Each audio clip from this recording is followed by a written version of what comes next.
महाराष्ट्र के बलदियाती इंतखाबात में ओबीसी के रिजर्वेशन को सुप्रीम कोर्ट ने पहले ही मंजूरी दे दी थी। अब सुप्रीम कोर्ट ने यह भी वाजे कर दिया है कि रिजर्वेशन की इजाजत मिलने से पहले जिन 365 मकामात पर इंतखाबात का नोटिफिकेशन जारी किया गया था, वहां बगैर रिजर्वेशन के इंतखाबात होंगे। इन नशिस्तों पर नए इंतखाबात का नोटिफिकेशन जारी नहीं किया जा सकता। सुप्रीम कोर्ट ने कहा कि अगर रियासती इलेक्शन कमीशन ने ऐसा किया तो उसे तौहीन अदालत समझा जाएगा। अहम बात यह है कि 20 जुलाई को सुप्रीम कोर्ट ने महाराष्ट्र में बलदियाती इंतखाबात में 27% ओबीसी रिजर्वेशन को लागू करने के लिए बंटिया कमीशन के सिफारिशात को कबूल कर लिया था। साथ ही हिदायत दी कि रियासत में बलदियाती इंतखाबात का ऐलान अगले 2 हफ्तों में किया जाए। इसके साथ ही महाराष्ट्र बीजेपी में शिंदे हुकूमत और अपोजिशन जमातों दोनों ने अदालत के फैसले का खैर मकदम किया था। आपको बता दें कि इससे कबल सुप्रीम कोर्ट ने महाराष्ट्र में बलदियाती इंतखाबात में ओबीसी रिजर्वेशन को मुस्तरद कर दिया था। सुप्रीम कोर्ट ने उस वक्त कहा था कि इस सिलसिले में आबादी की कोई ठोस आदाद शुमार नहीं है।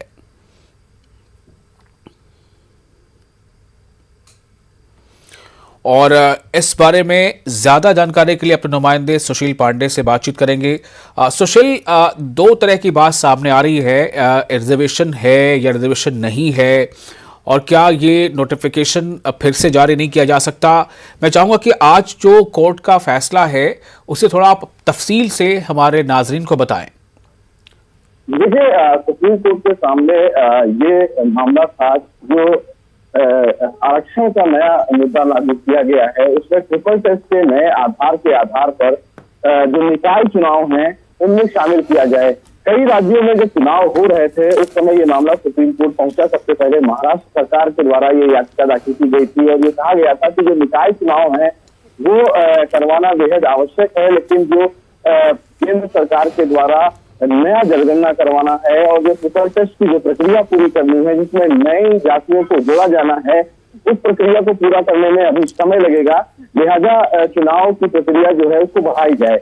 इस पूरे मामले में सुनवाई के दौरान सुप्रीम कोर्ट ने केंद्र सरकार की दलील को माना था और ये कहा था कि जल्द से जल्द इस प्रक्रिया को पूरा कर लिया जाए ताकि जो निकाय चुनाव है उनको जल्दी करवाया जाए।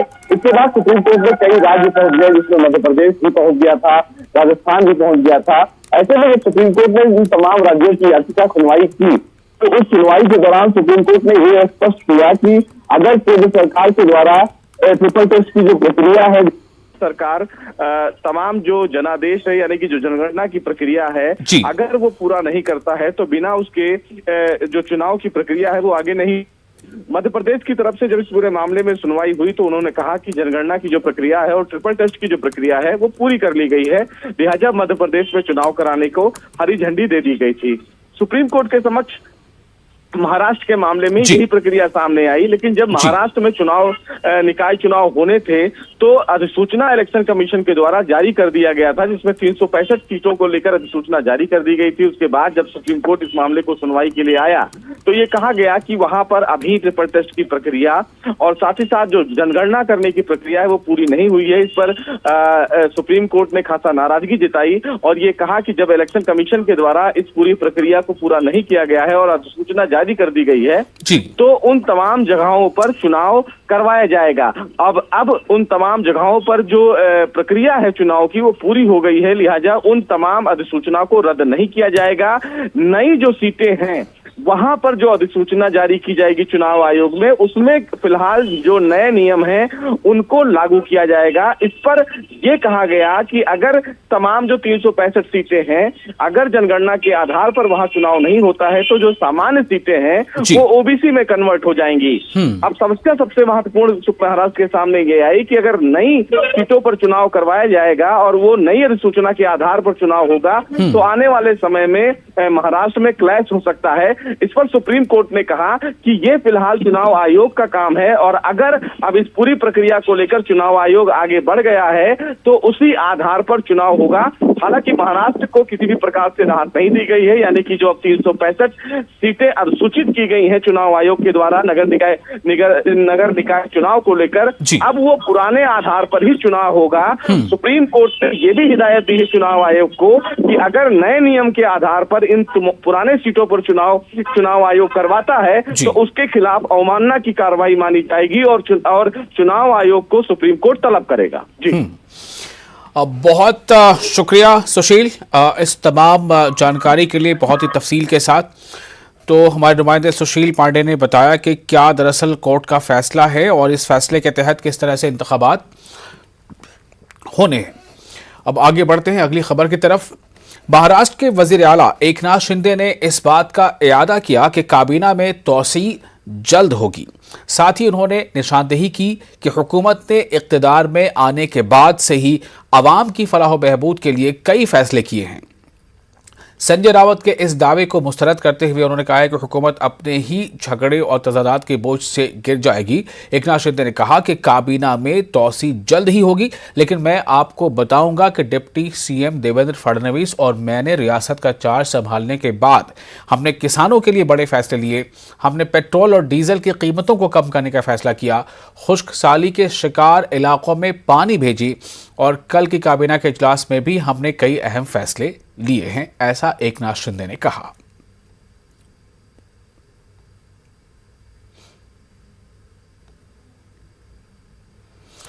और मजीद जानकारी के लिए हमारे साथ हैं मुंबई से हमारे नुमाइंदे अमित राय।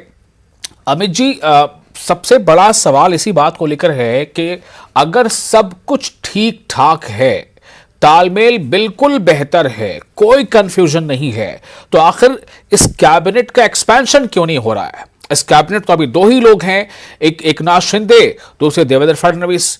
जो सवाल उठा रहे हैं दूसरे पार्टी के लोग, उनके सवाल कितने जायज है? ये उनका सवाल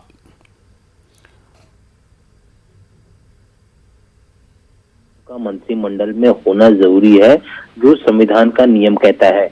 लेकिन जिस तरह से सीएम और डिप्टी सीएम सिर्फ सरकार चला रहे हैं, ऐसे में जो है विपक्ष को भी बोलने का मौका मिल चुका। संजय राउत ने तो ये तक कह दिया है कि ज्यादा वक्त की सरकार नहीं चल पाएगी। और जिस तरह से उनका बयान आज सुबह आया है, उसके बाद से जो है महाराष्ट्र में जो सत्ताधारी पार्टी उनकी तरफ से बयान आ रहा है कि संजय राउत कुछ भी बोलते हैं, उनकी बातों पर ध्यान नहीं देना चाहिए। क्या वो भविष्य के वक्ता है कि उन्हें पता है क्या होने वाला है? लेकिन जिस तरह से मंत्रिमंडल का विस्तार नहीं हो रहा, निश्चित तौर पर कई सारे सवाल जो है वो सामने आ रहे हैं। और दूसरी बात मैं आपको बताऊं कि मंत्रिमंडल विस्तार पे बीजेपी का भी कोई बड़ा चेहरा बोलने को तैयार नहीं है, क्योंकि जिस तरह से हमने देखा कि सीएम एकनाथ शिंदे को बना दिया गया और देवेंद्र फडणवीस को डिप्टी सीएम बना दिया गया। ऐसे में जो कई बड़े चेहरे जो हैं, चाहे गिरीश महाजन हो, सुधीर मुनगंटीवार हो, खुद प्रदेश अध्यक्ष चंद्रकांत पाटिल हो, सबके मन में ये डर है कि आखिर कौन सा बयान मुंह से निकल जाए और बाद में उनका भी डिमोशन न कर दिया जाए। तो एक जो दबदबा है केंद्रीय नेतृत्व का, उसके चलते कोई भी इस पूरे मामले पे कुछ भी कहने से जो है बच रहा है। और वहीं आज जो एकनाथ शिंदे गुट के चीफ प्रवक्ता हैं, उन्होंने जो प्रेस कॉन्फ्रेंस दीपक केसरकर, उनसे भी यही सवाल पूछा गया, तो उन्होंने साफ तौर पे कहा कि जिस तरह से बाढ़ आई है पूरे महाराष्ट्र में, जिस तरह से बारिश हुई है, उनको राहत देने के लिए और उनके लिए काम करने के लिए सारे लोग सड़क पे उतरे हुए हैं, कई फैसले लिए जा रहे हैं। इसके मद्देनजर जो है अभी तक मंत्रिमंडल विस्तार नहीं हुआ है। हालांकि सुप्रीम कोर्ट में जो मामला चल रहा है उसका मंत्रिमंडल विस्तार से कुछ लेना देना नहीं है। तो शिंदे गुट अपना तर्क दे रहा है, विपक्ष जो है साफ तौर पर निशाना बना रहा है। जिस तरह से बाढ़ की स्थिति है, कई लोग मर गए इसके अंदर, कई लोगों के लापता होने की खबर है, कईयों के घर संसार बर्बाद हो गए, लेकिन ये सरकार कुछ भी कर नहीं रही है। तो एग्जैक्ट रीजन क्या है वो समझ में नहीं आ रहा। लेकिन मैं आपको बताऊं कि मुख्यमंत्री बनने के बाद 3 से 4 बार शिंदे जो है वो दिल्ली जा चुके हैं फडणवीस के साथ, लेकिन इस पर भी लग रहा है अभी तक माथापच्ची बनी हुई है। जो हमारे सूत्र हमें बता रहे हैं कि कोई भी रिस्क जो है सरकार लेना नहीं चाहती, और जो हमारे सूत्र ये भी बता रहे हैं कि मंत्रिमंडल में नए चेहरों को भी मौका मिल सकता है। माना ये जा रहा है। अब एक सवाल मैं यहाँ पे करना चाहूंगा आपको रोक करके। सवाल ये है कि आपका कहना है कि सूत्र ये बता रहे हैं कि सरकार या इन दोनों सरकारों से जुड़ी पार्टियां कोई रिस्क लेना नहीं चाहती। रिस्क है क्या? किस बात का खतरा है? किस बात का अंदेशा है? देखिए, ये भी सवाल सामने आ रहा है यहाँ पर कि जिन लोगों को जगह नहीं मिलेगी मंत्रिमंडल में, वो शायद दोबारा वापसी कर सकते हैं, जिस तरह का बयान उद्धव ठाकरे गुट की तरफ से आ रहा है। तो एक तरह का संदेह ये है। दूसरी बात ये भी मन में है, जिस तरह से सुप्रीम कोर्ट में सुनवाई है, 16 विधायकों की अयोग्यता को लेकर कहीं अगर वो अयोग्य साबित होते हैं तो ऐसे में नंबर भी जो है सरकार का कम हो जाएगा और निश्चित तौर पे जो है ये सरकार खतरे में पड़ सकती है। तो ये जो दो मुद्दे हैं, हर किसी को खुश करना और सबकी निगाहें सुप्रीम कोर्ट पे लगी है, तो ऐसा लग रहा है कि सुप्रीम कोर्ट के फैसले के बाद ही जो मंत्रिमंडल विस्तार हो सकता है। माना ये जा रहा है बीजेपी इस मामले में कई एंगल्स देख रही है। इसमें सबसे अहम है कि नए युवा नेताओं को मौका देकर अगली बार फिर से बहुमत में सत्ता में आने के लिए शिवसेना को कमजोर करना।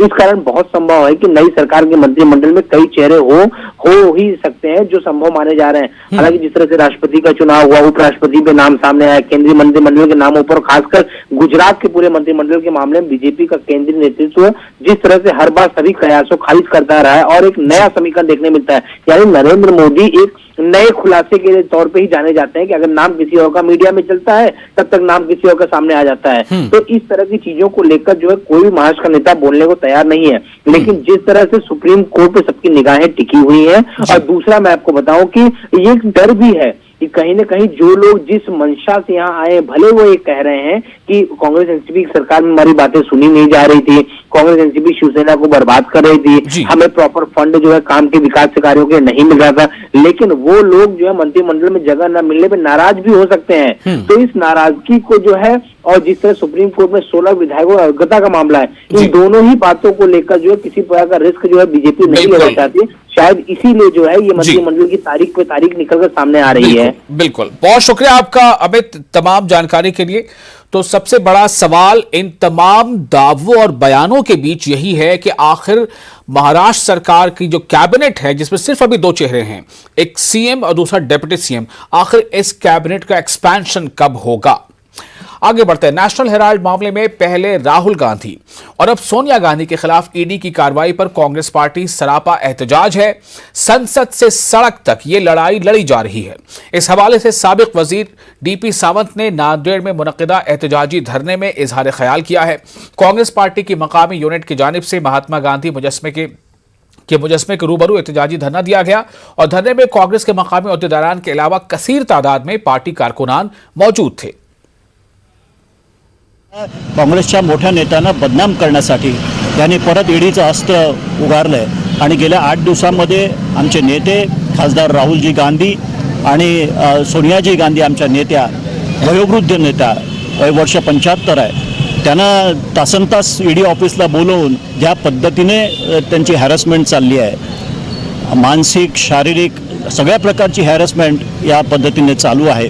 परंतु जे काँग्रेस आम्ही इंग्रजांच्या विरोधात लढलो ते या मोदी सरकारच्या विरोधात लढायला आम्हाला काही अडचण येणार नाही आणि आम्ही काँग्रेसचा प्रत्येक कार्यकर्ता देशातील ह्याच्या विरोधात आम्ही आज रस्त्यावर आहोत आणि पुढे कायम जोपर्यंत मोदींना घरी पाठवत नाही तोपर्यंत आम्ही कायम रस्त्यावर राहू आणि याचा निषेध करू। ज्या पद्धतीने इंग्रजांशी लढा केला होता शांततापूर्ण अहिंसेने, आणि म्हणून आज महात्मा गांधींच्या पुतळ्यापाशी आम्ही आहोत। अहिंसेने या जसा इंग्रजांचा आम्ही सामना केला तसाच सामना मोदी सरकारचा आम्ही अहिंसेने आणि शांततापूर्ण पद्धतीने लोकांपर्यंत जाणार आहोत आणि त्यातूनच आजचे हे सत्याग्रह। अगली खबर, तवील वक्फे के बाद हज की सआदत हासिल करने वाले औरंगाबाद के 400 हुज्जाज कराम का काफिला खैर आफियत से वतन वापस पहुंच गया। मुंबई एयरपोर्ट से औरंगाबाद के हाजियों को 4 लग्जरी बसों से औरंगाबाद लाया गया है और 400 हाजियों में से आधे से ज्यादा हुज्जाज कराम निजी गाड़ियों के जरिए अपने घरों को पहुंच गए। लग्जरी बसों का काफिला जामा मस्जिद पहुंचा, जहां हाजियों के रिश्तेदारान इनके इस्तकबाल के लिए आंखें बिछाए खड़े थे। जामा मस्जिद ग्राउंड पर हाजियों का वालेहाना इस्तकबाल किया गया। जज्बाती मनाजिर देखने को मिले, हाजियों की गुलपोशी और इन पर फूल निछावर किए गए।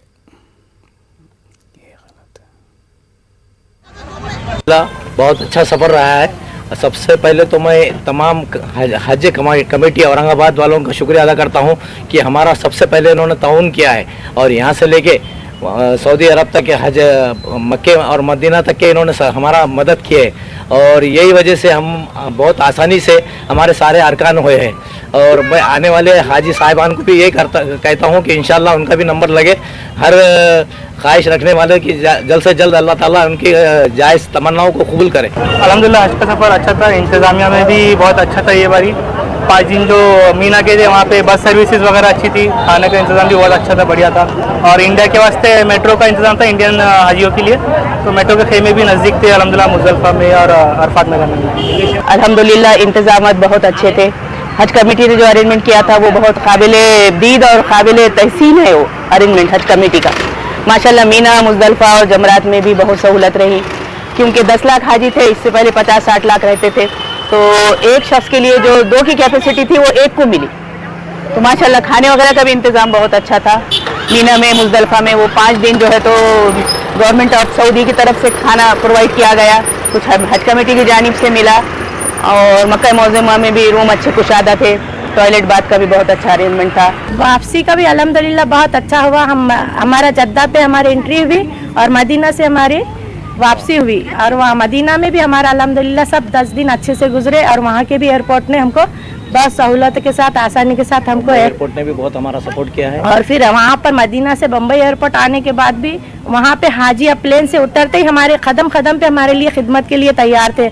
अल्लाह ताला ये हज कमेटी वालों को उनकी जज़ाए खैर दे और उनकी तमाम नेक जायज़ दुआओं को कबूल करे माशाअल्लाह। यानी क्या है, हमने क्या अभी ये सब अल्लाह ताला के लिए, सबके लिए अल्लाह से दुआ करे कि सबको अल्लाह उम्मत मोहम्मदिया को यानी सबको हाजी बना, है ना, पूरे हमको यानी हमारे ख़ानदान को और पूरे उम्मत को यानी सबको हाजी बना। और क्या है अब इसके अब अल्लाह ताला के घर की हाजिरी सबके लिए शहादत नसीब फरमा।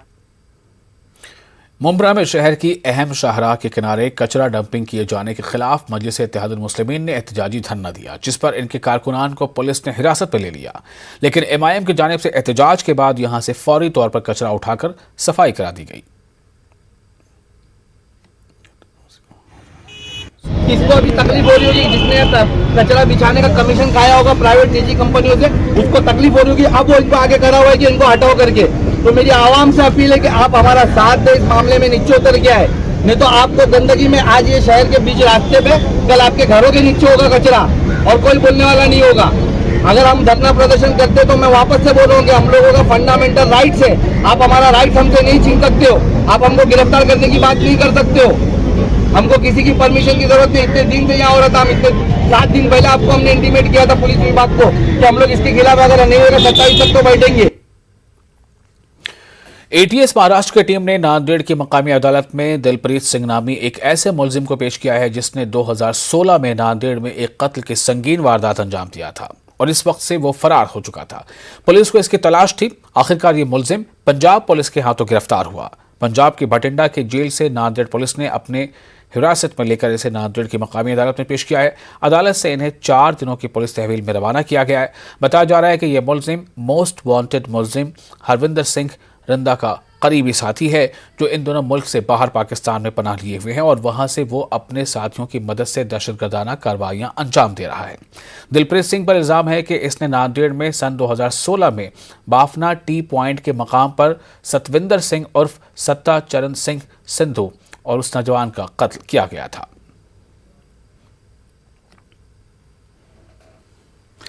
भिवंडी शहर में बढ़ती चोरी, मंशियात फरोख्त जैसे क्राइम बढ़ता देख पुलिस ने क्रैकडाउन शुरू किया है, जिसमें उनके हाथ 9 मुलजिमीन लगे। इन मुलजिमीन से चोरी वगैरह के 16 केसेस का खुलासा हुआ और इनके पास से पुलिस ने मोबाइल, ऑटो रिक्शा, मोटरसाइकिलें, जेवरात और मंशियात समेत 18,28,000 का चोरी शुदा सामान बरामद किया।